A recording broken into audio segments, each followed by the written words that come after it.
Ndugu wananchi, napenda kuwafahamisha na kuwakumbusha kwamba wamiliki wote wa ardhi wana wajibu wa kulipa kodi ya pango la ardhi. Hii inatokana na sheria ya ardhi sura namba 113 fungu la 35 kifungu kidogo cha kwanza.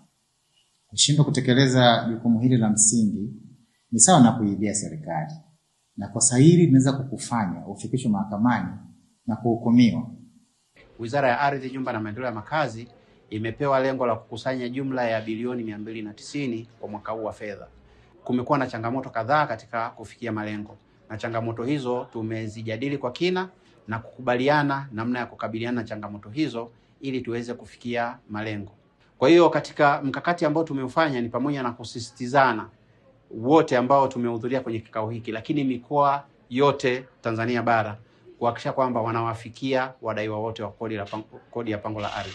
Rai ya Wizara ya Ardhi ni kwamba wadaiwa wote walipe kodi ya pango la ardhi, lakini kwa wale ambao sasa watakuwa hawalipi kodi ya pango la ardhi, tutambue kabisa kwamba kuna madhara yanaambatana na kutokulipa kodi ya pango la ardhi. Na madhara hayo ni pamoja na kwamba kiwanja chako kitafutwa miliki, kitarejeshwa serikalini na kupewa mtu mwingine ambaye yuko tayari kuendeleza, lakini yuko tayari kutimiza masharti, ikiwa ni pamoja na kulipa kodi ya pango la ardhi. Lakini pia tunaomba taasisi za umma zinadaiwa, na kila taasisi inajua kabisa kwamba wanadaiwa madeni kiasi gani kulingana na viwanja wanavyomiliki.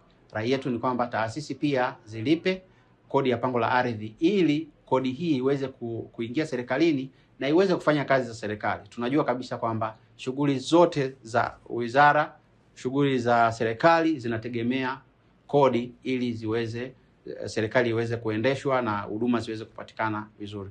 Kwa hiyo tunatoa rai kuhakikisha kwamba wateja wote wanalipa kodi ya pango la ardhi ili ifikapo tarehe 30 mwezi wa 6 kila mmoja ameshalipa deni ambalo anadaiwa, na tunapoanza mwaka mwingine wa fedha kwa maana tarehe 1 mwezi wa 7 2026 watu waingie wakiwa hawana madeni, waanze kulipa madeni ya msingi ya mwaka huu wa fedha.